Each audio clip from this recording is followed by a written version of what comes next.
राम राम राम हरे हरे हरे कृष्ण कृष्ण कृष्ण हरे हरे हरे राम राम राम हरे हरे हरे कृष्ण कृष्ण कृष्ण हरे हरे हरे राम राम राम हरे हरे। ଘରୁ ଶୁଭୁଛି ଶୁଭୁଛି ବାହାରି ना बाहर का सुन यार बोले था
आज आम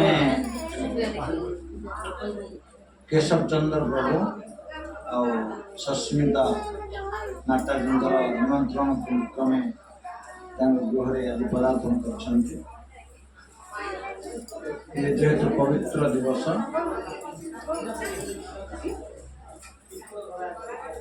जहाँकि भगवान जगन्नाथ जिते अणसर घरे रहती से दर्शन हुए अमरनाथ भगवान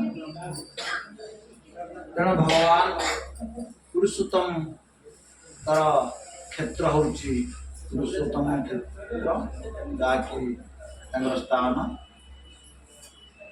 तेणु पुरुषोत्तम क्षेत्र महिमा विषय आम आलोचना कर समस्त भक्त मान मोर आंतरिक दंड प्रणाम समस्त कृपा हेले आम भगवान गुणगान कर हरे कृष्ण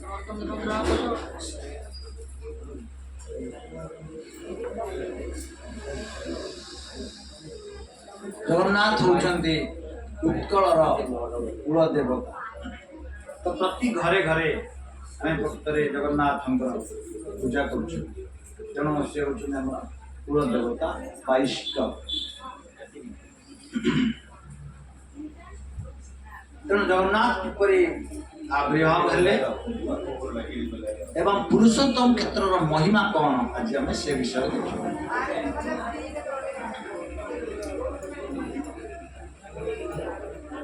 जैमिनी ऋषि से शुभुची कि ना शुभुनी न शुणिले पाटे हो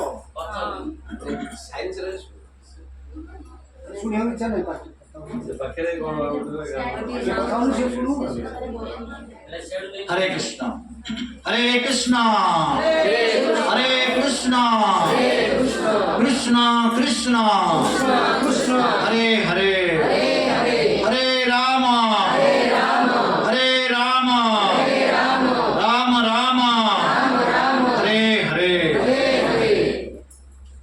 जेहेतु आमर कुलदेवता होउछन्ति भगवान जगन्नाथ तेणु जगन्नाथ किपरि आविर्भाव है एवं जगन्नाथ क्षेत्र महिमा कौन से विषय आज मुनि माने जैमिनी मुनि को प्रश्न कर जैमिनी मुनि बहुत तीर्थ क्षेत्र महिमा गुणगान करने पर जिते जगन्नाथ क्षेत्र पुरुषोत्तम क्षेत्र गुणगान कर मुनि मान मन में अपुरंत आनंद रही कहते पुरुषोत्तम क्षेत्र महिमा आमको विस्तारित रूप में वर्णना करंतु हे जैमिनी मुनि जैमिनी मुनि होचंती साम वेदर आचार्य व्यासदेव जेहेतु वेदटा बहुत बड़ थिला ताकर 4 जन ऋषि को से बंटन करदेले 4 जन आचार्य रूप ऋक्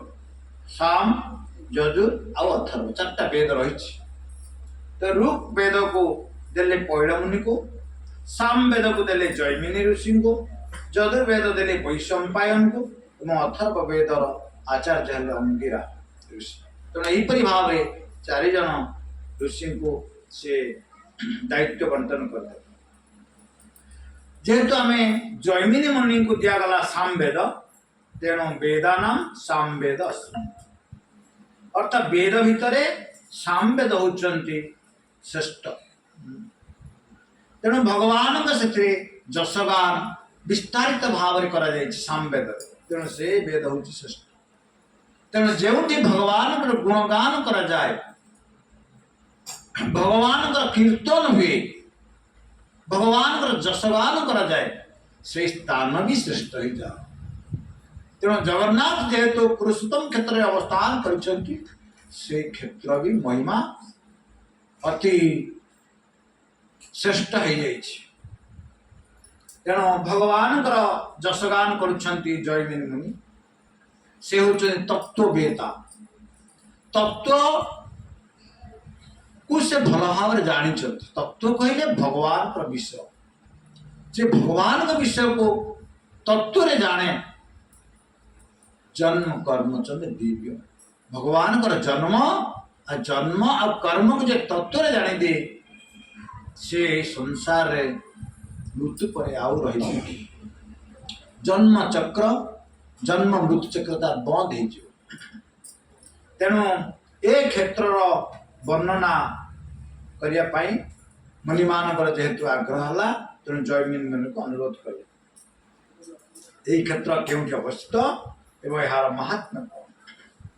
तेणु भगवान जगन्नाथ निज नाम रे नामित करछंती एही क्षेत्रर नाम पुरुषोत्तम। से निजे पुरुषोत्तम मास गला वर्तमान जहाँकि 3 मास को 3 वर्ष को थरे पड़ुची तार महात्मा आहुरी अधिक।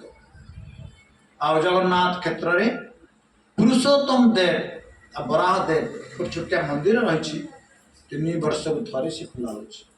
तेणु से सुजोग आम प्राप्त है और से क्षेत्र नाम पुरुषोत्तम क्षेत्र। नाम पुरुषोत्तम क्षेत्र हूँ पुरुषोत्तम। तेणु मुनि मान प्रश्न थिला जैमिनी मुनि को कस्मिन् देशे द्विज श्रेष्ठ तत्क्षेत्र पुरुषोत्तम जत्र नारायण साक्षात दारुरूपी प्रकाश। तो कस्मिन् देशे द्विज श्रेष्ठ तत्क्षेत्र पुरुषोत्तम। से कहते पुरुषोत्तम क्षेत्र केउं देश रे अवस्थित। मुनि माने पचार केउं देश रे ये पुरुषोत्तम क्षेत्रटा अवस्थित। आउरी कौन कहले जत्र नारायण साक्षात दारुरूपी प्रकाश एवं जोठी साक्षात नारायण दारुरूपी प्रकाश होइछन्ति। ये हूँ प्रश्न मुनिमान पुरुषोत्तम क्षेत्र केउं देश रे अवस्थित एवं स्वयं नारायण दारू रूप प्रकाशित होइछन्ति जोठारे। तेणु जैमिनी मुनि उत्तर रहुछि उत्कल नाम देशस्ति ख्यात परम पावन जत्र तीर्थानि अनेकानि पुण्यानि अनेकानि च। अर्थात उत्कल नामक देश रे उत्कल नामक देश जहाँकि परम पवित्र जोठारे अनेक तीर्थ क्षेत्र आ पुण्य क्षेत्र रही। ये हूँ उत्कल जहाँकि आम जो अवस्थित आम जो प्रदेश रे अच्छा जो देश रे तार नाम उत्कल बा ओडिशा।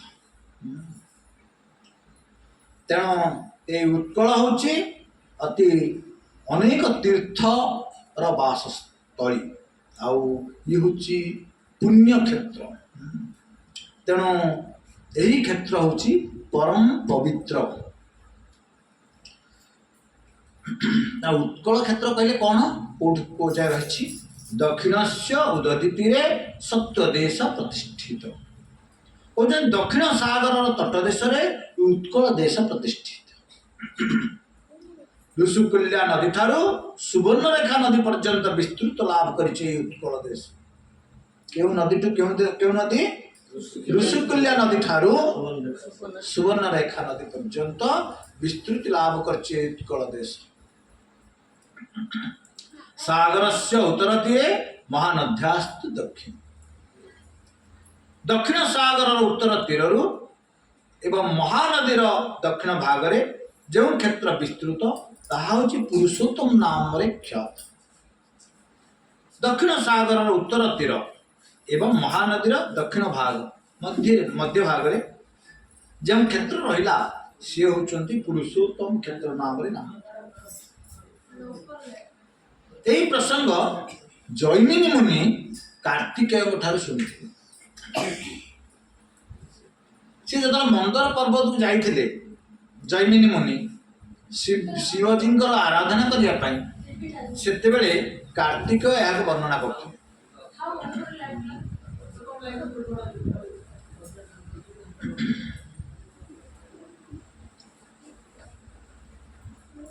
ଯେତେବେଳେ ଆମର ପୃଥିବୀକୁ ହିରଣ୍ୟାକ୍ଷ ତାର କକ୍ଷରୁ ଚ୍ୟୁତ କରି ସାଗର ମଧ୍ୟରେ ନିକ୍ଷେପ କରିଥିଲା। କିଏ କରିଥିଲା? ହିରଣ୍ୟାକ୍ଷ। ଭଗବାନ ନିଜେ ବରାହ ରୂପରେ ଆସି ତାକୁ ଉତ୍ତୋଳନ କରି ନିଜ କକ୍ଷରେ ରଖିଲେ ଆଉ ତା ପୂର୍ବରୁ ହିରଣ୍ୟାକ୍ଷକୁ ଆଗ ବଦ୍ଧ କଲେ। ତ ଏହିପରି ଭାବରେ ଏ ପୃଥିବୀରେ ଦୁଃଖ ଆଉ କଷ୍ଟ ରହିଛି। ଯେହେତୁ ବ୍ରହ୍ମା ହେଉଛନ୍ତି ଏହି ପୃଥିବୀର ସୃଷ୍ଟିକର୍ତ୍ତା, ସେ ହିଁ ଜୀବ ସୃଷ୍ଟି କରିଛନ୍ତି। ତେଣୁ ସେ ଦେଖୁଛନ୍ତି ମୁଁ ବଡ଼ କଷ୍ଟରେ ଅଛି। ବ୍ରହ୍ମା ନିଜେ କହୁଛନ୍ତି ମୁଁ ବଡ଼ କଷ୍ଟରେ ଅଛି, ମୋତେ ଏତେ ବଡ଼ ଦାୟିତ୍ୱ ଦିଆଯାଇଛି ଏ ସୃଷ୍ଟି କାର୍ଯ୍ୟ ତୁଲେଇବା ପାଇଁ। ମୁଁ ଯେପରି କଷ୍ଟରେ ଅଛି, ମୁଁ ସୃଷ୍ଟି କରିଥିବା ଜୀବମାନେ ବି କଷ୍ଟରେ ଅଛନ୍ତି।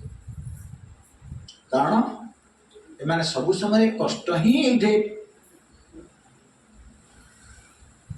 ଗ୍ରହଣ କରୁଛନ୍ତି। ଆଉ କଷ୍ଟଟା କ'ଣ? ଜନ୍ମ, ମୃତ୍ୟୁ, ଜରା, ବ୍ୟାଧି, ଚାରି ପ୍ରକାର। ଇଏ ସାଧାରଣ କଷ୍ଟ, ସମସ୍ତେ ଭୋଗ କରିବା ପାଇଁ ବାଧ୍ୟ। ତା ସହିତ ତ୍ରିତାପ କଷ୍ଟ, ଆଦି ଦୈବିକ, ଆଦି ଭୌତିକ, ଆଧ୍ୟାତ୍ମିକ, ତିନି ପ୍ରକାର କଷ୍ଟ। ଏ ଅର୍ଥ ସିଏ ଚାରି, ଏ ତିନି, ସାତ ପ୍ରକାର କଷ୍ଟ ଆମେ ସହ୍ୟ କରୁଛନ୍ତି। ତେଣୁ ବ୍ରହ୍ମା ଚିନ୍ତା କଲେ ମୁଁ ତ ସୃଷ୍ଟି କରିଛି ମୋ ଜୀବମାନଙ୍କୁ, ମାନେ କିପରି ଏ ଦୁଃଖ କଷ୍ଟରୁ ଲାଘବ ହେବ, ମୁଁ କିପରି ମୁକ୍ତି ପାଇବି। ବ୍ରହ୍ମା ନିଜେ କହୁଛନ୍ତି ଆଉ ମୋର ଦ୍ୱାରା ସୃଷ୍ଟି ହେଇଥିବା ମନୁଷ୍ୟମାନେ ବିଶେଷ କରି କିପରି ଏ ଦୁଃଖରୁ ସେମାନେ ମୁକ୍ତି ପାଇବେ। ତେଣୁ ବ୍ରହ୍ମା ଇଚ୍ଛା କରି, ମୁକ୍ତି ଇଚ୍ଛା କରି ଭଗବାନ ବିଷ୍ଣୁଙ୍କୁ ପ୍ରଶ୍ନ କଲେ। ଯେହେତୁ ସେ ଚିନ୍ତା କଲେ ମୋର ଆରାଧ୍ୟ ହେଉଛନ୍ତି ବିଷ୍ଣୁ, ମୋର ସୃଷ୍ଟିକର୍ତ୍ତା ହେଉଛନ୍ତି ବିଷ୍ଣୁ, ତେଣୁ ଏହାର କାରଣ ମୁଁ ବିଷ୍ଣୁଙ୍କ ଠାରେ ହିଁ ନିବେଦନ କରିବି। ତେଣୁ ଭଗବାନ ବିଷ୍ଣୁଙ୍କୁ ଯେତେବେଳେ ଯାଇ ଅନୁରୋଧ କରୁଛନ୍ତି, ହେ ଦେବତା, ହେ ଭଗବାନ, କିପରି ଏ ସଂସାରର ବ୍ୟକ୍ତିମାନେ ଦୁଃଖରୁ ମୁକ୍ତି ପାଇବେ, ବିଶେଷ କରି ମୁଁ ପାଇବି ବୋଲି କହୁଛନ୍ତି। ତେଣୁ ମୁକ୍ତି ପାଇବାଟା ବହୁତ କଷ୍ଟ ଜୀବଟା।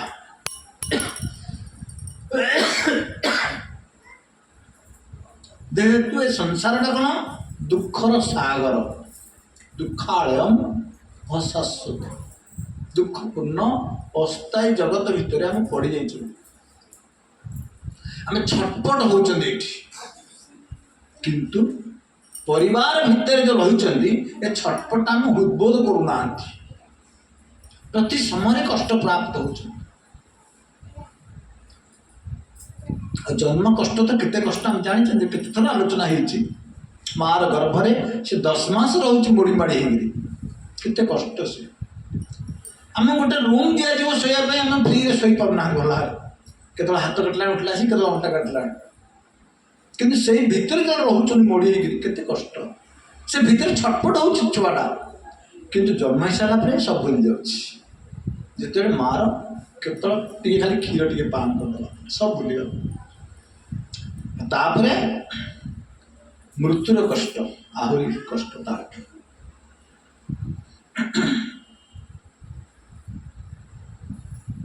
ଆଉ ଜରା, ଜରା କହିଲେ ବୃଦ୍ଧ ଅବସ୍ଥା।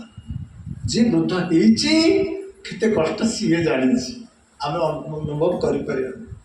ଆଉ ସେ ଷ୍ଟେଜ୍ କି ଯିଏ ଯାଉଛି ସିଏ ଅନୁଭବ କଲାଣି ଅଳ୍ପ ଅଳ୍ପ। ଭଲ ଦେଖାଯାଉନି, ଭଲ ଶୋଭା ଯାଉନି, କେତେବେଳେ ଅଣ୍ଟା କଟିଲାଣି, କେତେବେଳେ ଗୋଡ଼ କାଟିଲାଣି, ସେ ପ୍ରଣାମ ବି କରିପାରୁନି ଭଗବାନଙ୍କୁ।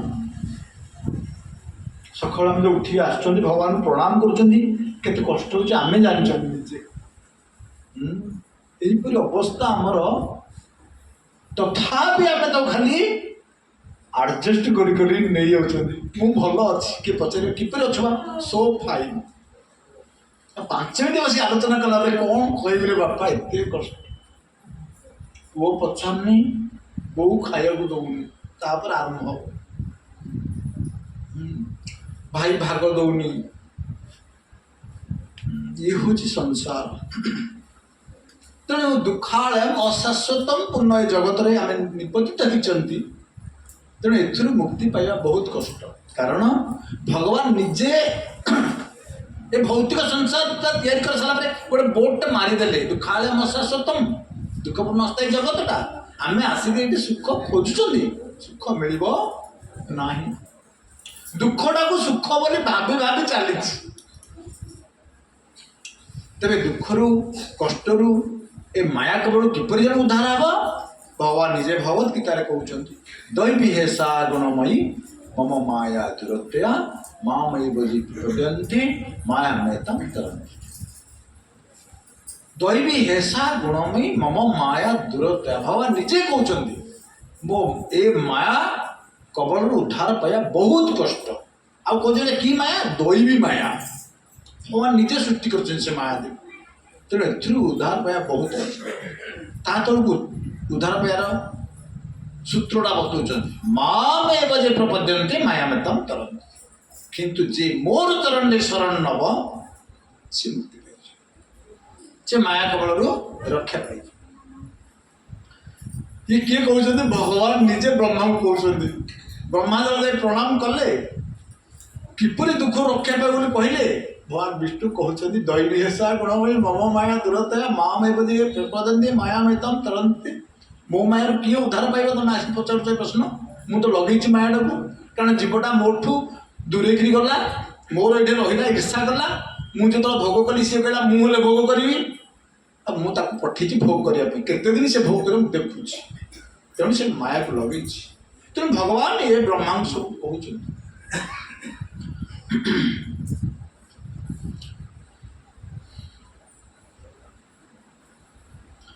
ତେଣୁ ଏସବୁ ଆଲୋଚନା ଭିତରେ ପୁରୁଷୋତ୍ତମ କ୍ଷେତ୍ରଟା ସମଗ୍ର ପୃଥିବୀର ତୀର୍ଥର ଫଳ ପ୍ରଦାନ କରୁଛି। ସମଗ୍ର ଯେତେ ଅଛି ତୀର୍ଥ ପୃଥିବୀରେ, ଇଏ ହେଉଛି ସମସ୍ତ ପୃଥିବୀର ସମସ୍ତ ତୀର୍ଥର ଫଳ ପ୍ରଦାନ କରୁଛି ପୁରୁଷୋତ୍ତମ କ୍ଷେତ୍ର ବୋଲି ଭଗବାନ କହୁଛନ୍ତି ବ୍ରହ୍ମାଙ୍କୁ। ସାଗରସ୍ୟ ଉତ୍ତରତୀରେ ମହାନଦ୍ୟାସ୍ତୁ ଦକ୍ଷିଣେ ସ୍ୱପ୍ରଦେଶ ପୃଥିବ୍ୟାମ୍ ସର୍ବତୀର୍ଥ ଫଳପ୍ରଦମ୍। ନିଜେ ଭଗବାନ କହିଲେ ସାଗରର ଉତ୍ତର ଭାଗ ଏବଂ ମହାନଦୀର ଦକ୍ଷିଣ ଭାଗରେ ଯେଉଁ ପ୍ରଦେଶଟି ରହିଛି ତାହା ହେଉଛି ସମଗ୍ର ପୃଥିବୀର ସମସ୍ତ ତୀର୍ଥର ଫଳ ପ୍ରଦାନ କରୁଛି। ତେଣୁ ଏହି ସ୍ଥାନରେ ଯେଉଁମାନେ ନିବାସ କରନ୍ତି ସକଳ ତୀର୍ଥର ଫଳକୁ ପ୍ରାପ୍ତ ହୁଅନ୍ତି। ଭଗବାନ ଉପାୟ ବତାଇଲେ, ଜଣେ କିପରି ଆନନ୍ଦ ଲାଭ କରିବ, ଜଣେ କିପରି ଦୁଃଖରୁ ମୁକ୍ତି ହେବ, ସେ କହୁଛନ୍ତି ଉପାୟଟା। କହୁଛନ୍ତି ଏହି ପୁରୁଷୋତ୍ତମ କ୍ଷେତ୍ରରେ ଯେଉଁମାନେ ନିବାସ କରନ୍ତି ସେମାନେ ସକଳ ତୀର୍ଥର ଫଳକୁ ପ୍ରାପ୍ତ ହୁଅନ୍ତି। ଅର୍ଥାତ୍ ତୀର୍ଥର ଫଳଟା କ'ଣ? ପୁଣ୍ୟ। ଅର୍ଥ ସେମାନେ ସବୁ ପୁଣ୍ୟକୁ ପ୍ରାପ୍ତ ହେବେ, ଅର୍ଥ ଆନନ୍ଦକୁ ପ୍ରାପ୍ତ। ଆଉ ସେମାନେ କ'ଣ ହେବେ? ସବୁ ଯେଉଁମାନେ ପୁରୁଷୋତ୍ତମ କ୍ଷେତ୍ରରେ निवास कर जन्म लाभ कर बुद्धि संपन्न है चलाक है आम चलाक ना चलाक जो पुरुषोत्तम क्षेत्र में अच्छा धाम अच्छे से चलाक से जगन्नाथ को सेवा करमको जगन्नाथ सेवा करने कुहाड़ बक्ता से जन्मरू जानते भगवान किपरि सेवा करा से धामवासी से पुण्य कर धाम रे जन्म लाभ कर छोटिया कथा ना और से समस्त पुण्य फल भाग जिते पुण्य अच्छी संसार रे सब पुण्य फल से भागी अर्थ भाग अच्छी सब पुण्य फल एवं जन्म जन्मांतर से नाही जो मैंने जन्म पर मृत्यु मृत्यु पर आउ जन्म नाही जो मैंने धाम रे अच्छा सी हो पारे मनुष्य हो पारे पशु हो पारे पक्षी हो पारे नाल नर्दमार कीट एत से जीवन धन्य होती तेणु आम जो पुरी जाऊँगी वृंदावन जाऊँगी मथुरा जाऊँगी जाग्रत सहित आमको चलवा आवश्यक से आमको किसी खराब शब्द व्यवहार करने संगे संगे अपराध लगी आम जी पुण्य अर्जन कर फल उल्टा धरिक आया पंडा जदि पैसा मागुची हरे कृष्ण कही साइड ही पलि आसवे इे सियाड़ कहबे तो कहले लगे देव इच्छा दे दिए 10 टଙ୍କା ना हरे कृष्ण कही आसवे सी गाई कर हरे कृष्ण वाला सबू एमती आमको से पार्टी बंद कर लगे अपराध तेणु आमको धाम को गले जाग्रत सहित चलबार अच्छी कारण भगवान निजे कहते से बुद्धि संपन्न से पुण्य फल भागी एवं से जन्म जन्मांतर नाही जन्म पर मृत्यु पर आउ जन्म ना से भाग्यवान तेणु जो मैंने जो मान अल्प पुण्य रही जन्म लाभ करें ना पुणी तल वाक्य भगवान निजे कहते जार अल्प पुण्य रही से मो धाम रे जन्म लाभ करें ना मो पुरुषोत्तम क्षेत्र में जन्म लाभ करें ना आम कौट अच्छा उत्कल आम भी पुण्यवान जो मैंने क्षेत्र में अच्छा अधिक पुण्यवान आम कम पुण्यवान और जो मैंने अमेरिका अच्छा कह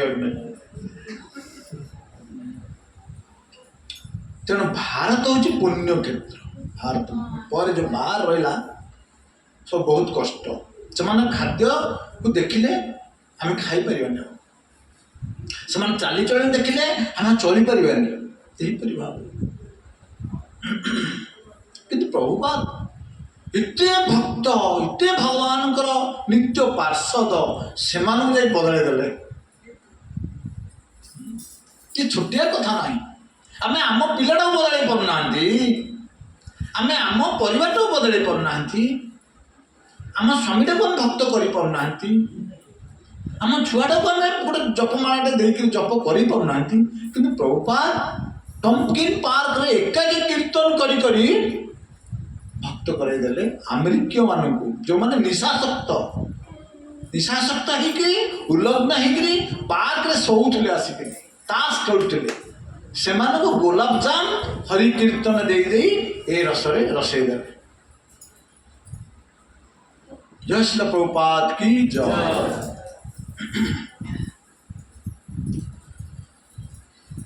तेणु तापर कहते एकाम्र कानन ठारू दक्षिण समुद्र पर्यंत यही प्रति भूमि श्रेष्ठ रु श्रेष्ठतर एकाम्र कानन कहले भुवनेश्वर भुवनेश्वर ठू पूरी पर्यंत जावा प्रति क्षेत्र रे प्रति भूमि पूरा श्रेष्ठ रु श्रेष्ठतर अटे तेणु भुवनेश्वर ठू आरंभ हो जाए क्षेत्र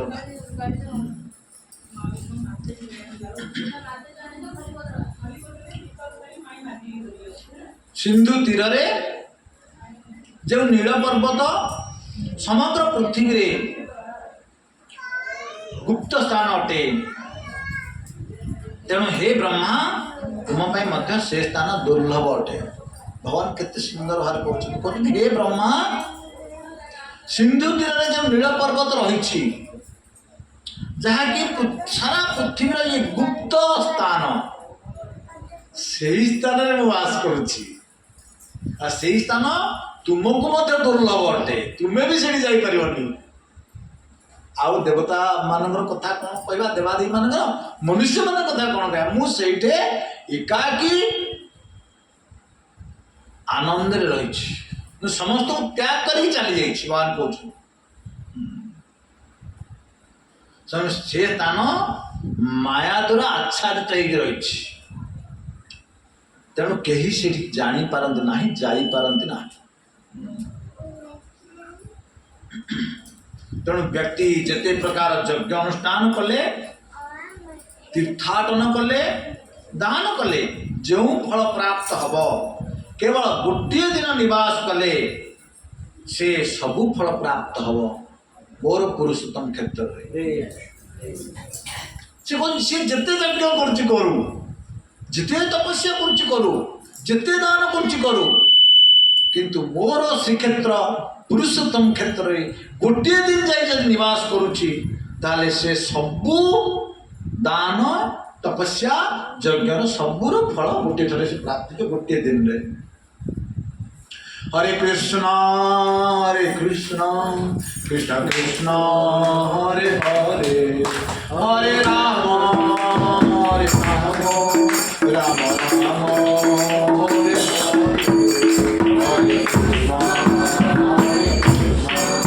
कृष्ण कृष्ण हरे हरे, हरे राम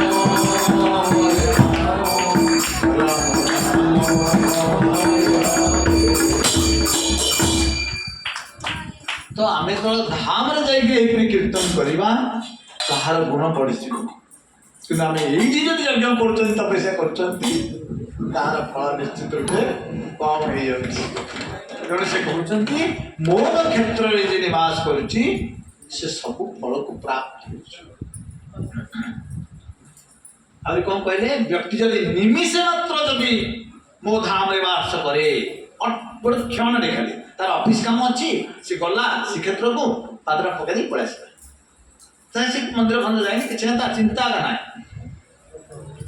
सी अश्वमेधर फल प्राप्त हो जाऊँ, अश्वमेध यज्ञर फल प्राप्त हो खाली पादरा पकड़ आसिले। तेणु कहते भगवान हे ब्रह्मा तुम्हें प्रार्थना वर्तमान मु तुम उपर प्रीत जेहेतु तुम प्रार्थना कल मो जीव मैंने किपर उद्धार हे से तुम उपर खुशी वर्तमान मु तुम द्वारा गोचरीभूत हेबी सबू मनुष्य मान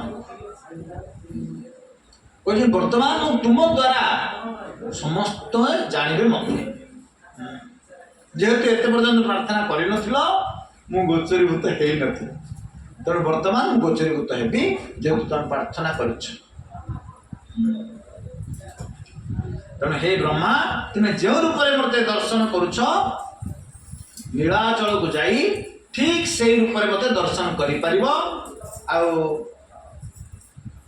सारा पर सांगे सांगे भगवान अंतर्धान हो मत जो रूप में दर्शन करुच आ श्रीक्षेत्र को जीव नीलाचल पर्वत नीलकंदर मु कुंज भितर रही मोर यही ठीक रूप तुम्हें दर्शन कर भगवान अंतर्धान हो गए। ब्रह्मा तो सब सूत्र जानीदे कौटी गले वर्तमान सुख अच्छी जमी भगवान से अंतर्धान हो गए सी सांगे सांगे से नीलक्षेत्र नीलकंदर को प्रवेश हेले नीलाचल पर्वत जा पहुँची गले से भगवान को दर्शन कले। तेणु से अच्छा एवं जो जगन्नाथ जो अच्छी अच्छा रत्न सिंहासन उपर विराजमान कर सी ही हूँ नीलमाधव स्थान सी हूँ कुंज से ही कुंज ही नीलमाधव थे जहाँकि आम विष्णु बोली कहू किंतु केते कहती जे कंटिल नीलमाधव मंदिर मंदिर से भगवान नीलमाधव किंतु से नीलमाधव न नीलमाधव थे पुरी नीलकंदर नीलपर्वत। तेणु आम भी जब गोटे नीलमाधव मंदिर करवा आम आस्का आम कहबानी ये नीलमाधव थे ठीक से आम कंटिलर अवस्था।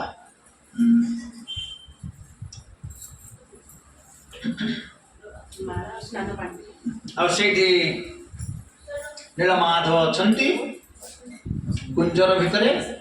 ବ୍ରହ୍ମା ଆସି ଦେଖୁଛନ୍ତି ଶଙ୍ଖ ଚକ୍ର ଗଦା ପଦ୍ମ ଧାରଣ କରିଛନ୍ତି ଆଉ ତାଙ୍କର ବକ୍ଷସ୍ଥଳରେ ଲକ୍ଷ୍ମୀ ନିବାସ କରିଛନ୍ତି ଏବଂ ତାଙ୍କର ପଛ ଭାଗରେ ଅନନ୍ତ ଦେବ ଛତ୍ର ଆକାରରେ ରହିଛନ୍ତି ଅନନ୍ତ ନାଗ ରୂପରେ ଏବଂ ପାର୍ଶ୍ୱରେ ଅଛନ୍ତି ସୁଦର୍ଶନ ଚକ୍ର। ଏହିପରି ଭାବରେ ବିରାଜମାନ କରିଛନ୍ତି।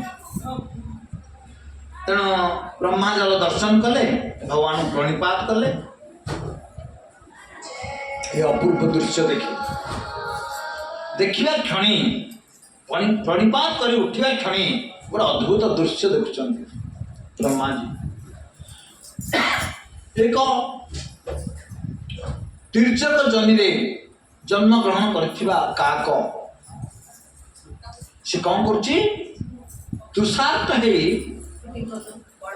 ସେ ନୀଳକନ୍ଦରରେ ପହଞ୍ଚି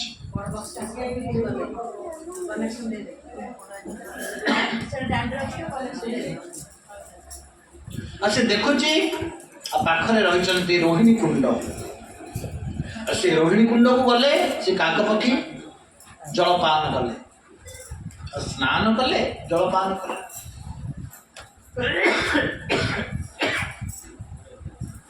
ତାପରେ ନୀଳମାଧବ ଦର୍ଶନ କଲେ। କାକ ପକ୍ଷୀ ଯେତେବେଳେ ଦର୍ଶନ କରୁଛନ୍ତି ସାଙ୍ଗେ ସାଙ୍ଗେ ସେ ପଡ଼ିଯାଇଛନ୍ତି ଦର୍ଶନ କରିବା ପାଇଁ। ଆଉ ଯେତେବେଳେ କାକ ପକ୍ଷୀ ତଳେ ପଡ଼ିଯାଇଛନ୍ତି ସେ ମୃତ୍ୟୁବରଣ କରିଛନ୍ତି। ଆଉ ସାଙ୍ଗେ ସାଙ୍ଗେ ସେ ଚତୁର୍ଦ୍ଧା ମୂର୍ତ୍ତି ରୂପେ ଆବିର୍ଭାବ ହେଇଛି। ସେ କାକଟା ଚତୁର୍ଦ୍ଧା ମୂର୍ତ୍ତି ହେଇଗଲେ, ଅର୍ଥାତ୍ ସେ ଭଗବାନ ନୀଳମାଧବଙ୍କର ରୂପକୁ ପ୍ରାପ୍ତ ହେଲେ।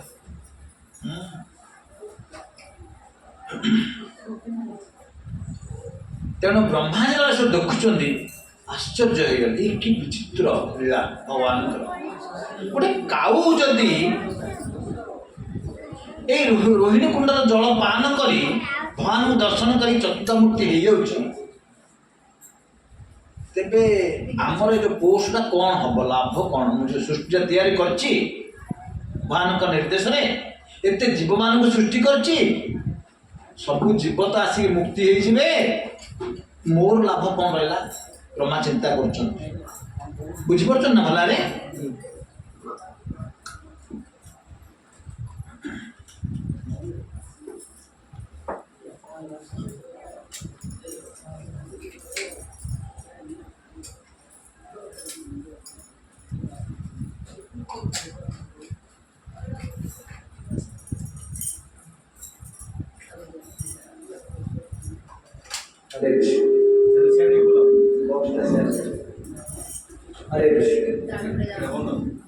ବ୍ରହ୍ମା ଯାଇଥିଲେ ଭଗବାନ ନିବେଦନ କରିବା ପାଇଁ, ମୋର ଜୀବମାନେ ଦୁଃଖ କଷ୍ଟରେ ଅଛନ୍ତି, ଆପଣ କ'ଣ ଉପାୟ କୁହନ୍ତୁ। ଭଗବାନ ଏତେ ଦୟାଳୁ, ଏତେ ଉପାୟ କହିଦେବେ। କିନ୍ତୁ ଦେଖୁଛନ୍ତି ଗୋଟେ କାକ ପକ୍ଷୀ ଆସିଲା ଉଦ୍ଧାର ହେଇଯାଉଛି, ଚତୁର୍ଦ୍ଧା ମୂର୍ତ୍ତି ହେଇଯାଉଛି, ବ୍ରହ୍ମାଙ୍କ ଚିନ୍ତା ଆସିଗଲା। ଆରେ ଇଏ କ'ଣ? ବର୍ତ୍ତମାନ ଯେତେ ସବୁ ଜୀବ ସୃଷ୍ଟି କରୁଛି, ଏମାନେ ଯଦି ସାଙ୍ଗେ ସାଙ୍ଗେ ସବୁ ଭଗବାନଙ୍କ ରୂପ ଧାରଣ କରିବେ, ତେବେ ସବୁ ଖାଲି ହେଇଯିବ ସଂସାରଟା। ମୁଁ ଆଉ ରହି କ'ଣ କରିବି? ମାନେ ଜୀବର ମନଟା ଖାଲି କିପରି, ଦେଖ ବିଚିତ୍ର ମନ। ତା ପୂର୍ବରୁ ଚିନ୍ତା କରୁଥିଲେ କିପରି ଉଦ୍ଧାର ପାଇବେ। ଉଦ୍ଧାର ଯେତେବେଳେ କରିଦେଉଛନ୍ତି ଭଗବାନ, ତାଙ୍କର ଚିନ୍ତା ବଢ଼ିଯାଉଛି। ବର୍ତ୍ତମାନ ମୋ ପୋଷ୍ଟଟା ପଳେଇବ।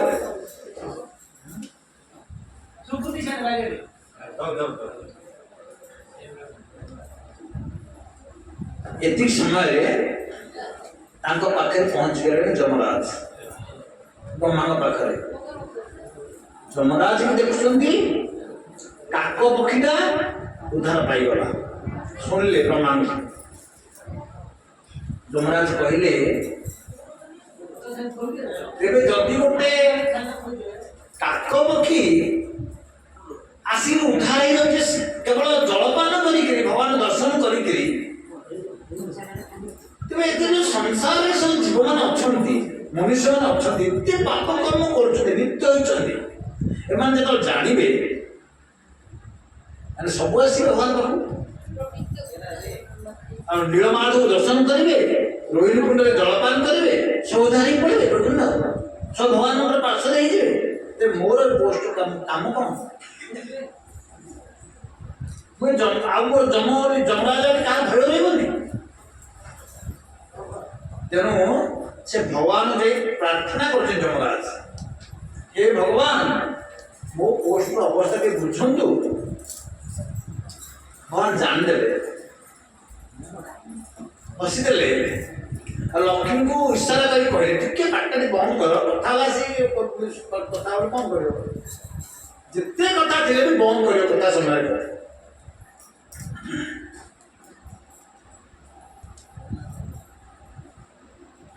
तेणु जमराज जो आसी भगवान प्रणाम कर जानीदे ये कहीं जमराज सांगे सांगे इशारा देदे लक्ष्मी देवी को बुझे दिए आ लक्ष्मी देवी जमराज को डाकिले तुम्हें जो भावुच तुमर अधिकार अच्छी ए क्षेत्र में तुमर अधिकार ना तेणु जी भक्ति मार्ग को आसी जाऊँगी जमराज अधिकार ना जी जप करुच्ची जी आध्यात्मिक गुरु ग्रहण करी आध्यात्मिक गुरु को निर्देश भक्ति करुच्चे हर गुरु ग्रहण कर गुरु जहाँ कहे अक्षर अक्षर पाठ कर गोटे पद जदि गुरु कहते ताहले आम भक्ति भावना भक्ति कर छटपट है भक्ति एत सूक्ष्म तेणु गुरु ग्रहण कर गुरु निर्देश से भक्ति आराधना करुच्ची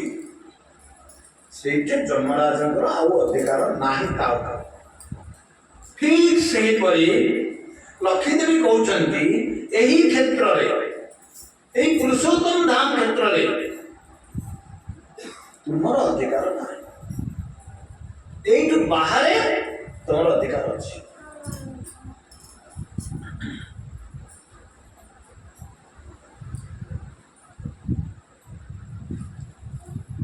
कहते लक्ष्मी देवी जड़े पापी अच्छी मो क्षेत्र खाली आसिले पुरुषोत्तम क्षेत्र प्रवेश कले तार सब पाप सांगे सांगे नष्ट हो जाए तुम्हें कौन कर जमराज उदाहरण कौन कर केते पाप करथिला कि दिने का सहित सांग होई बुलवा आले आसिला वो धाम में पहुंच गया तार सब पाप नष्ट हो गया से तुम आयत रहिबो ना तो तार सब पाप नष्ट हो से पापटा किपरि नष्ट हो उदाहरण देले गोटे तुलागता अच्छी तो अग्नि संयोग कले किपरि से ध्वंस होची सांगे सांग जली पड़ी पाउंस हो जाए ठीक तार पाप से पाउंस हो जाए जब श्री श्री श्रीक्षेत्र धाम पुरी जगन्नाथ धाम की तो ही भाव जगन्नाथ धाम महिमा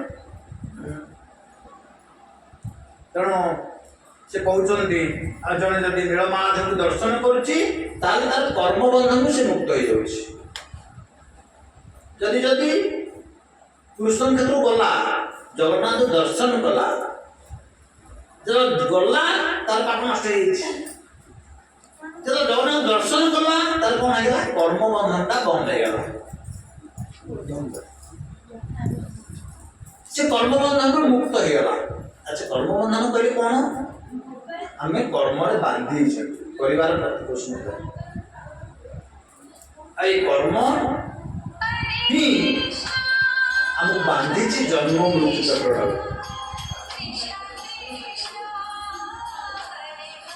जड़े जदि कर्म हाथ दौनी कर्म करूनी निजर प्रतिपोषण से पापरे भागी नहीं कि पुण्य भागी ना भल काम जन कर ठीक समय स्कूल जीव ठीक समय स्कूल आस पुण्य अर्जन कर ना जन 10 मिनट डेरी 20 मिनट आगुरी पड़े आसन नहीं दीटा पुण्य आईटा पुण्यर फल लाभ करने उपभोग करने पुण्य जन्म नब पापर फल भोग करने आज जन्म दीटा जन्म नब सी कौन लाभ रहा तेणु कर्म कला माने से बंधन पड़ेगा ସେହି କର୍ମଟା କରୁଛି ଯଦି ଭଗବାନଙ୍କ ପାଇଁ ତାହେଲେ ଦିବ୍ୟ ହେଇଯାଉଛି। ନିଜ ପାଇଁ କରୁଛି ସେ କର୍ମବନ୍ଧନରେ ପଡ଼ିଯାଉଛି। ତେଣୁ ସେ କହୁଛନ୍ତି ଲକ୍ଷ୍ମୀ ଦେବୀ ଜଣେ ଯଦି ଭଗବାନଙ୍କୁ ଦର୍ଶନ କରୁଛି ସେ କର୍ମବନ୍ଧନରୁ ମୁକ୍ତ ହେଇଯାଉଛି। ତେଣୁ କର୍ମବନ୍ଧନ ହେତୁ ଏ ସଂସାରରେ ସେ ଜନ୍ମ ମୃତ୍ୟୁ ଚକ୍ରରେ ପଡ଼ିଛି। ଏକ ଦଶ ଲକ୍ଷ୍ମୀ ଦେବୀ ଯମରାଜଙ୍କୁ ବୁଝେଇଲେ। ଆଉ ଯମରାଜ ଲକ୍ଷ୍ମୀ ଦେବୀଙ୍କୁ ଠାରୁ ଯେତେବେଳେ ଶୁଣିଲେ ଲକ୍ଷ୍ମୀ ଦେବୀଙ୍କୁ ପ୍ରଣାମ କରିକି କହୁଛନ୍ତି ଏ ସ୍ଥାନର ମହିମାଟା ଟିକେ କୁହନ୍ତୁ। ଆହୁରି ଶୁଣିବାକୁ ଆଗ୍ରହ ହେଉଛି ଯମରାଜ, ଏ ସ୍ଥାନର ମହିମାଟା ଟିକେ କୁହନ୍ତୁ। ମୁଁ ତ ଜାଣିଲି ବର୍ତ୍ତମାନ କାହାକୁ ନେବି ନେବିନି। ତମ ଏଇ ଶ୍ରୀକ୍ଷେତ୍ର ପୁରୀ ଧାମରେ ଯିଏ ଅଛି ତାକୁ ନେବାନି ବର୍ତ୍ତମାନ ଜାଣିଦେଲେ ଧାମ ମହିମା ଟିକେ ଶୁଣିକି ମୁଁ ଚାଲିଯିବି। ଲକ୍ଷ୍ମୀ ଦେବୀ କହୁଛନ୍ତି ଯଦି ପ୍ରଳୟ ହୁଏ ବ୍ରହ୍ମାଙ୍କର ଆୟୁଷଟା କେତେ ଦିନ? 100 ବର୍ଷ। ଗୋଟେ ଦିନରେ କେତେ ଜଣ ମନୁ ଆସନ୍ତି? 100 ଜଣ ମନୁ ଆସୁଛନ୍ତି। ସେଟା ଗୋଟେ କଳ୍ପ କୁହାଯାଏ।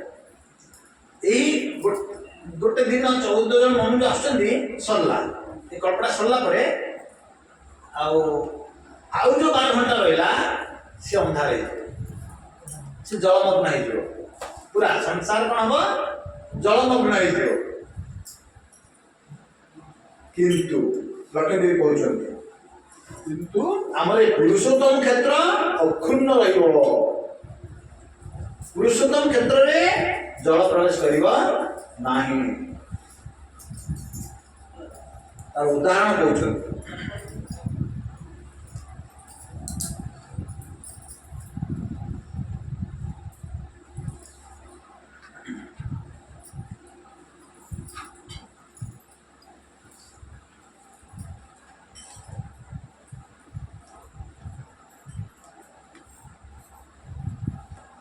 ଆମର ଯାହାକି ପୁରୀ ଧାମକୁ ଗଲେ କୋଉଠି ସ୍ନାନ କରିବାକୁ ଆମେ ଆଗ୍ରହ ହେଉଛନ୍ତି? ସମୁଦ୍ର। ତା ପୂର୍ବରୁ ଜଣେ ସମୁଦ୍ର ଦୂର ହଉଛି ନା, ନ ସ୍ନାନ କଲେ ଆଉ ଗୋଟେ ସ୍ନାନ କରୁଛନ୍ତି।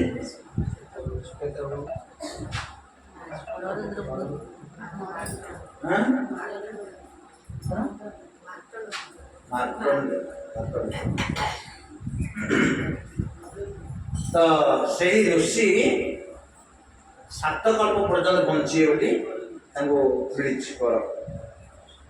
ତ ସେଇ ଥରେ ଏମିତି ପ୍ଲାବିତ ହେଇଛି। ଗୋଟେ କଳ୍ପ ସରିଲା ପରେ ଚାରିଆଡ଼େ ସମସ୍ତେ ନଷ୍ଟ ହେଇଗଲେଣି, ସବୁ ସଂସାର ନଷ୍ଟ ହେଇଗଲାଣି। କିନ୍ତୁ ସେହି ଋଷି କ'ଣ କରୁଛନ୍ତି ଦେଖୁଛନ୍ତି ଦୂରରେ ଗୋଟେ କଳ୍ପ ଗୋଟେ ରହିଛି। କଳ୍ପକୁ ଆସିଲେ ପୁରୀକୁ ଆଉ ସେଇଠି ଲକ୍ଷ୍ମୀନାରାୟଣ ଅଛନ୍ତି ତାଙ୍କୁ ପ୍ରଣାମ କଲେ।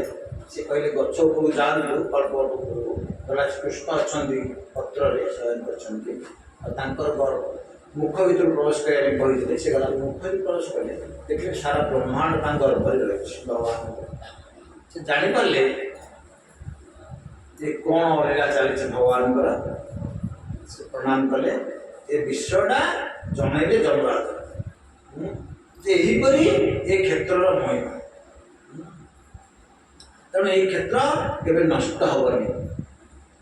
ତେଣୁ ପୁଣି ଜଗନ୍ନାଥ ଯେତେବେଳେ ଆବିର୍ଭାବ ହେଲେ ଆଉ ଇନ୍ଦ୍ରଦ୍ୟୁମ୍ନ ରାଜାଙ୍କୁ କହିଲେ ଏ କ୍ଷେତ୍ରରେ ଥିବା ମୋର ଶ୍ରୀମନ୍ଦିର ଯଦି ନଷ୍ଟ ହେଇଯାଏ ଯେବେ ବି ମଧ୍ୟ ମୁଁ ସେ କ୍ଷେତ୍ର ଛାଡ଼ିକରି ଯିବେ ନାହିଁ। ମୋର ମନ୍ଦିର ଭଗ୍ନ ହେଇଗଲେ ମଧ୍ୟ ମୁଁ ଏଇଠି ରହିବି। କିନ୍ତୁ ଆମର କେତେ କଥା ଆମର କାନକୁ ପ୍ରବେଶ କରୁଛି ଯେ ଭଗବାନ ପଳେଇବେ କୁଆଡ଼େ ବାହାରିବେ। ଜଗନ୍ନାଥ କେବେ ଗୋଟିଏ ପାଦ ବାହାର କରିବେନି ଶ୍ରୀକ୍ଷେତ୍ରରୁ। ଯେପରି ବୃନ୍ଦାବନରୁ ଭଗବାନ କୃଷ୍ଣ ଗୋଟିଏ ପାଦ ବାହାର କରି ବାହାରକୁ ଯାଆନ୍ତି ନାହିଁ, ଠିକ୍ ସେହିପରି ଜଗନ୍ନାଥ ଶ୍ରୀକ୍ଷେତ୍ର ଧାମରୁ କେବେ ବାହାରକୁ ଯାଆନ୍ତି ନାହିଁ। ତ ଏହିପରି ଭାବରେ ସେ ଆହୁରି କହୁଛନ୍ତି ବହୁତ ମହିମା କହିସାରିଲା ପରେ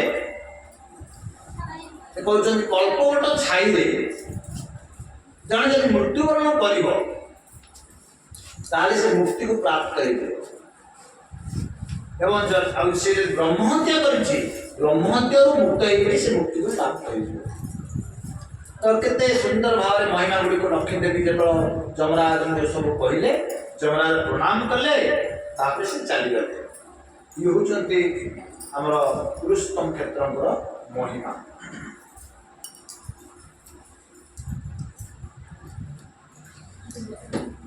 एहीपरि भाव जिते प्रचारित हला नीलमाधव महिमा श्रीक्षेत्र महिमा पुरुषोत्तम क्षेत्र महिमा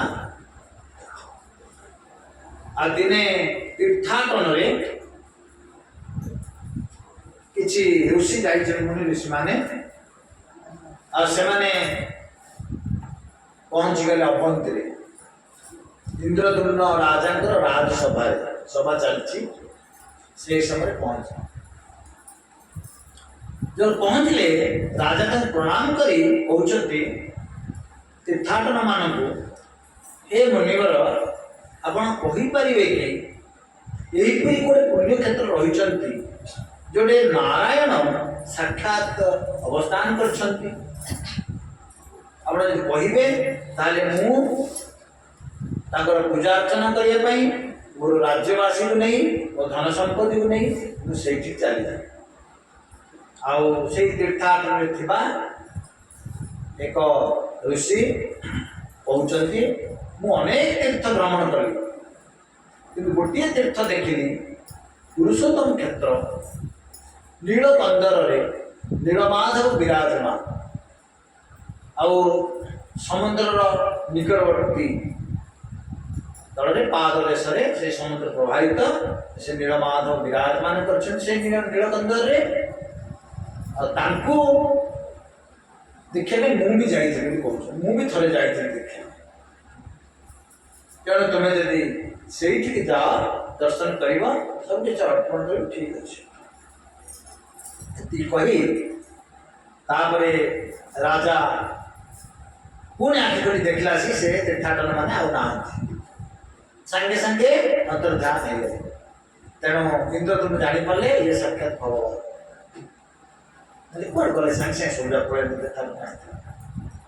तेणु स्वयं भगवान नीलमाधव निजे आसछन्ति मते को दर्शाइबा सेवा ग्रहण करने तेणु संगे संगे पुरोहित को डाकिले पुरोहित को कहले वर्तमान तुम्हें तुम सान भाई विद्यापति को पठाओ और नीलमाधव अनुसंधान करेंगे और आसला आम सब राज्यवासी को धरिके चलता और पुरोहित सान भाई विद्यापति को प्रेरणा कले श्रीक्षेत्र धाम को नीलमाधव अनुसंधान से जो आसुँच पुरुषोत्तम क्षेत्र में प्रवेश कले नीलकंदर पाद देश कि जापारे एत उच्चा पर्वत घंच जंगल हो चारिपार्श्वे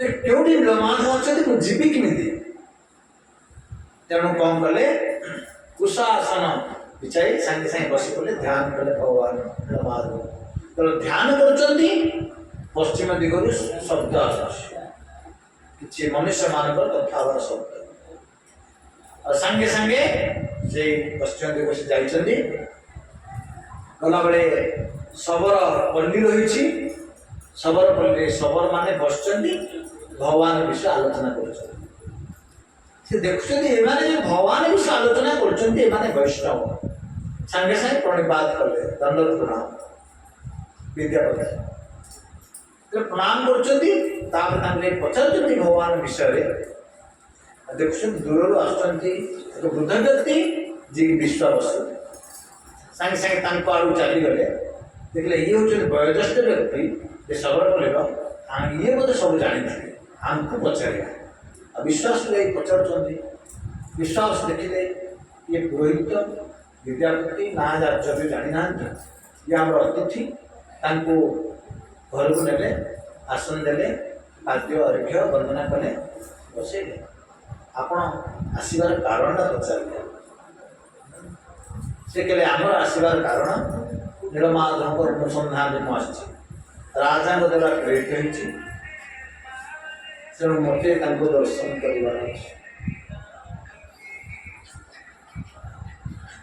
से खाद्य देइछथि खाइया में से खाइ नांती विद्यापति कहले मु जेतेबेले राजनगरु बाहरली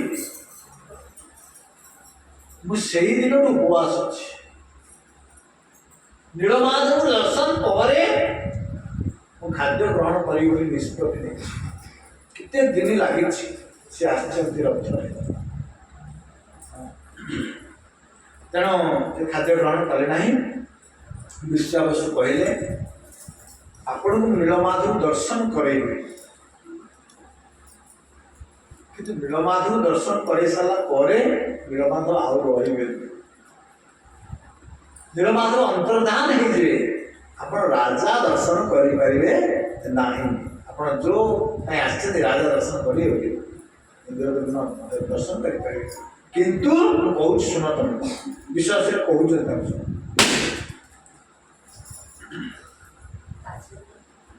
इंद्रद्युम्न द्वारा चतुर्धा मूर्ति भगवान दारु मूर्ति आविर्भाव है मु लोक कथा को सब शुणी आगे आपण को दर्शन कर सारा नीलमाधव अंतर्धान होती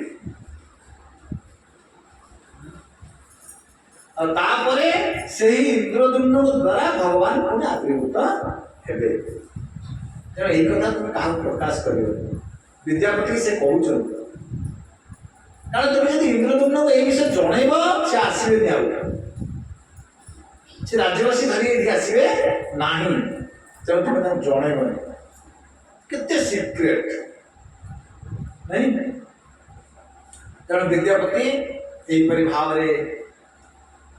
सहयोग विश्वावसुंकर से ही दिन से ही समय संध्या समय आवाक जाऊँगी विश्वास कहले चलो आम नीलमाधव दर्शन नीलमाधव दर्शन चलीगले कंटकपूर्ण रास्ता पथरयुक्त रास्ता हाथ को धरती विद्यापति धरी धरी जाऊँ जो जाऊ विद्यापति देखिले जे रोहिणी कुंड रही सेपटे कल्पवट आउ मध्यभाग अच्छा विराजमान करछन्ति कुंजरे नीलमाधव एवं हस्तरे शंखचक्र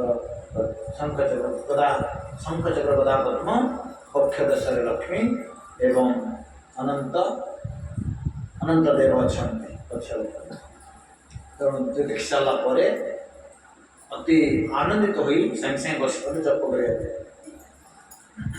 जब जप करने आनंद बसती आपटे विश्वास कहते चल चल शीघ्र जा बर्तमान समय अंधार होगला संध्या हो आम रास्ता जापर जाटा असंभव हो शीघ्र चल डाक आसती से दिन रात्रि घरे भोजन कर भोजन एत सुस्वाद सुगंध युक्त से कहते जदिव राजा वास अच्छी राजा पुरोहित मुझे के प्रसाद ग्रहण कर प्रसाद के मुझे देखनी मो जीवन में इतने सुगंधित पदार्थ तुम किमी प्राप्त हो सब तुम्हें तो सबल जाति सब कौन पाच तुम्हें से देखु नीलमाधव आम जो दर्शन कर आसिले सब देवता मान सब आसते संध्या समय रात्रि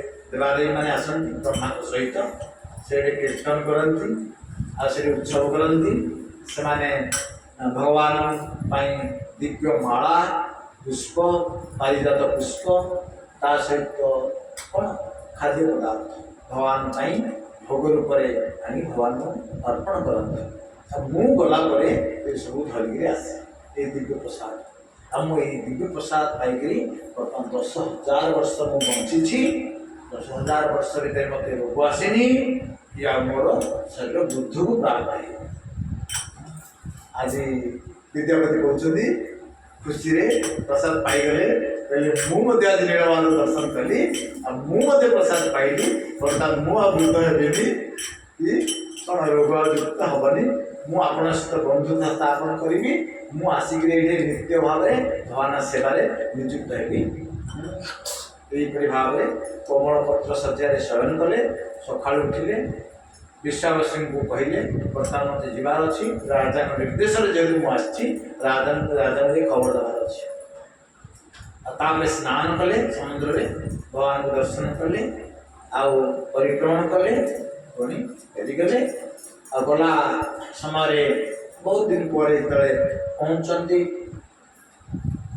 राजा राजनगर राजा सब जानी सारे जानला पर अपेक्षा करछंती विद्यापति के आसुचंती विद्यापति को राजा राजसभा चलथिला राजसभा रे से अपेक्षा करी अछंती विद्यापति ପାଇଁ विद्यापति चाहछंती अति आनंद सहित राज सिंहासन त्याग करी विद्यापति को पाछुड़चंती आलिंगन करछंती एवं विद्यापति धरिथिबा दिव्य माला भगवान नीलमाधवंकर से कौन मलिन पड़नी अम्लान माला को देखी दर्शन करी प्रणाम कर माला को आउ से माला को राजा को से पिंधुचंती पिंधे सारा पर सब विषय विद्यापति को बुझी सारा तुम्हें किपर नीलमाधव दर्शन कल नीलमाधव क्षेत्र किपरी और से आम गले सब क्यों रहा विद्यापति भाई सब व्यवस्था करके असुविधा नहीं बर्तमान चली जा आई घोषणा है आम सब काली बर्तमान चली जा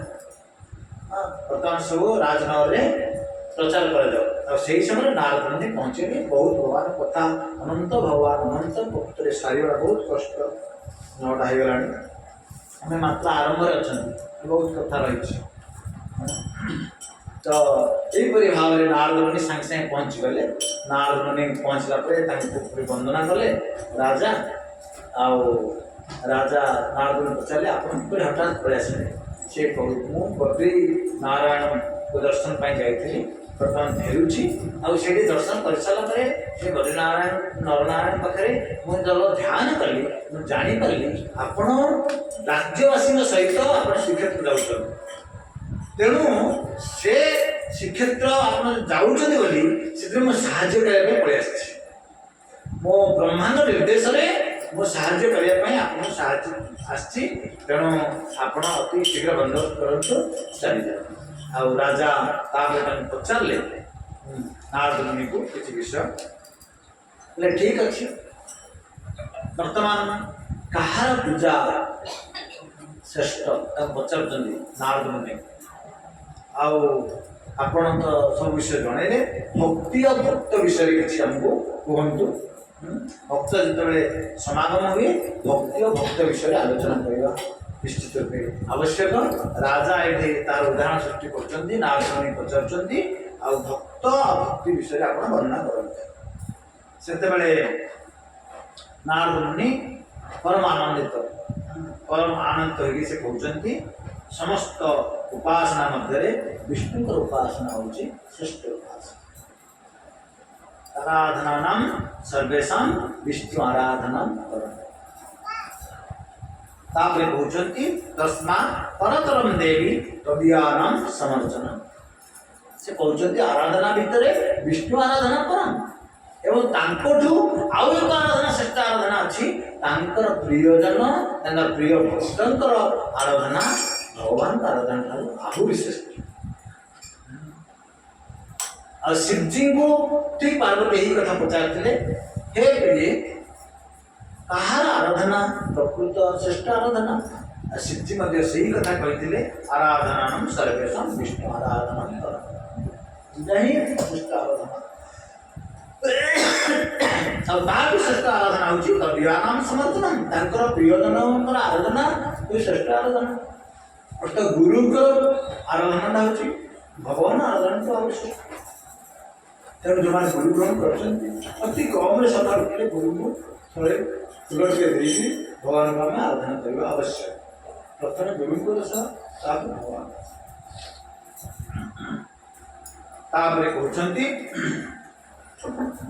अच्छा भक्त विषय कहते भक्त यदि श्रेष्ठ भक्त विषय कह नारद मुनि कहले भक्त होती 3 प्रकार गोटे कनिष्ठ गोटे मध्यम गोटे श्रेष्ठ कनिष्ठ भक्तटा कौन से नारद मुनि वर्णना कर राजा आगे से कोमल श्रद्धा थाए कनिष्ठ भक्तर कौन थाए कोमल श्रद्धा श्रद्धा रही कोमल श्रद्धा आ भगवान विरुद्ध विपरीत कई जन कहीदेला कोमल श्रद्धा व्यक्ति कनिष्ठ भक्त को से सागे सागे भक्ति दूरे कौन तो विष्णु पूजा कर जय शिव शिव पूजा कर सागे सागे सब बड़ कृष्ण पूजा कले गरीब हो जान सागे सागे माला बंद कर आउ कर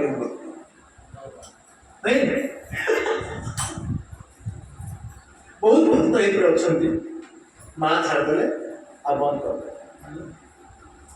तेणु निजे नारदमुनि कहते कनिष्ठ भक्त होती काम क्रोध लोभ मद आश्चर्य ए से पूर्ण तापरे कामना अच्छी तापरे क्रोध अच्छी तापरे लोभ अच्छी तापरे आश्चर्य अच्छी मद अच्छी सब रही तेणु से दूरेवा बहुत कष्ट से भगवान तो दूरे शीघ्र तापरे कहते मध्यम भक्त मध्यम भक्तटा दृढ़ श्रद्धा था तार श्रद्धा दृढ़ हिसाब से भगवान को केवल छाड़वा ना किंतु शास्त्र रे से निपुण ना शास्त्र जुक्ति करिक जन घर पार ना मध्यम भक्त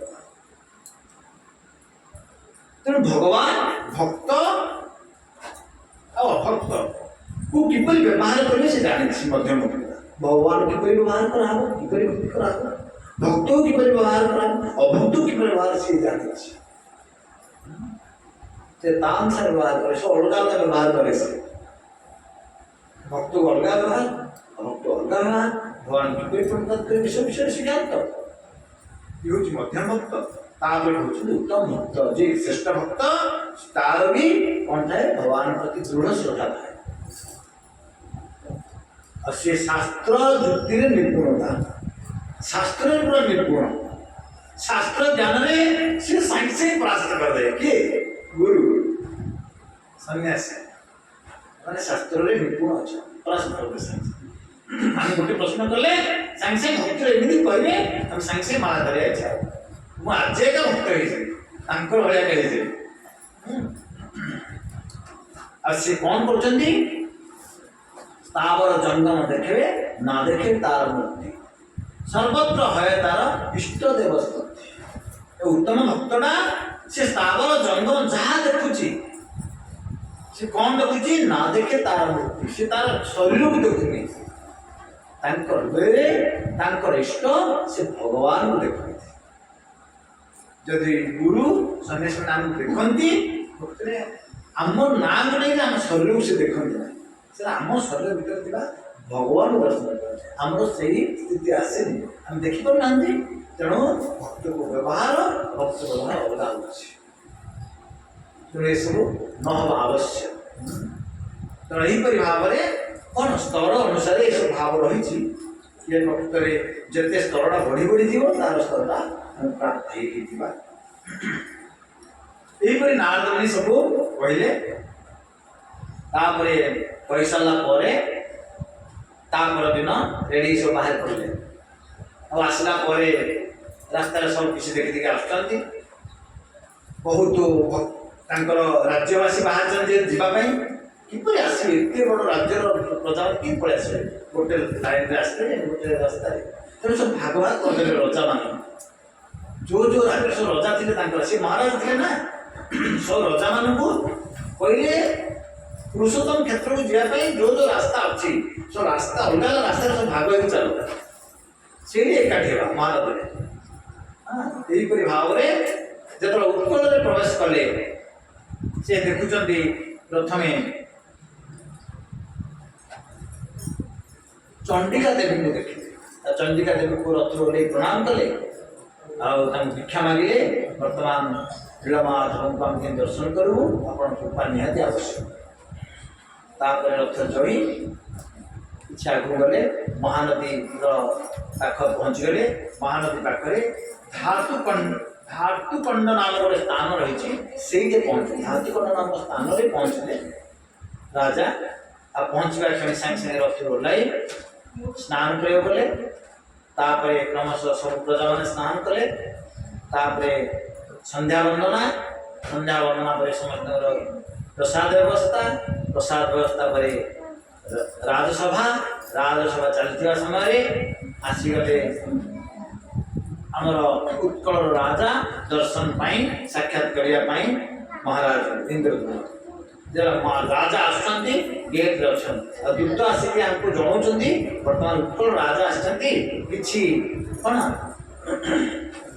ଗିଫ୍ଟ ଧରିକିରି ଆପଣଙ୍କୁ ମିଶିବା ପାଇଁ ଆଉ ବର୍ତ୍ତମାନ ରାଜା ମହାରାଜ କହିଲେ ଅତି ଶୀଘ୍ର ସସମ୍ମାନ ସହିତ ତାଙ୍କ ପାଛୁଟି ଆଣ ଆଉ ଆଣିଲା ପରେ ଯାହା ଆଣିଥିଲେ ଗିଫ୍ଟ ପ୍ରଦାନ କଲେ ମହାରାଜକୁ ଆପୋଷ ବୁଝାମଣା କଥାବାର୍ତ୍ତା ଭିତରେ ପଚାରିଲେ ଇଏ ତ ଆସିଥିଲେ ନୀଳମାଧବ ଦର୍ଶନ ପାଇଁ ତେଣୁ ନୀଳମାଧବଙ୍କର ବିଷୟରେ ପଚାରିଲେ ଆଉ ନୀଳମାଧବ ଶ୍ରୀକ୍ଷେତ୍ର ଧାମରେ ନୀଳକନ୍ଦରରେ ଆମେ ଦର୍ଶନ କରିବା ପାଇଁ ଆସିଛୁ ସେ ରହିବା ପାଇଁ ଆସିଛୁ ଆଉ ଯେହେତୁ ଜାଣିସାରିଲେ ଉତ୍କଳ ରାଜା କହିଲେ ଆପଣ ଠିକ୍ କରିଛନ୍ତି ସବୁ ରାଜ୍ୟବାସୀ ଧରି ଆସିଛନ୍ତି କିନ୍ତୁ ନୀଳମାଧବ ଦର୍ଶନ କଲେ କାରଣ ମୁଁ ଶୁଣିଛି କିଛି ଦିନ ତଳେ ଦେବାଦେବୀ ମାନେ ଆସିଥିଲେ ଦର୍ଶନ ପାଇଁ ଆଉ ଦର୍ଶନ କଲେ ଆଉ ଯେତେବେଳେ ପ୍ରଣାମ କରିଛନ୍ତି ପୂଜାପୂଜି କରି ପ୍ରଣାମ କରିଛନ୍ତି ସାଙ୍ଗେ ସାଙ୍ଗେ ସ୍ୱର୍ଣ୍ଣ ବାଲୁକା ରାଶି ପ୍ରବାହମାନ ହେଲା ଆଉ ପବନ ଆସିଲା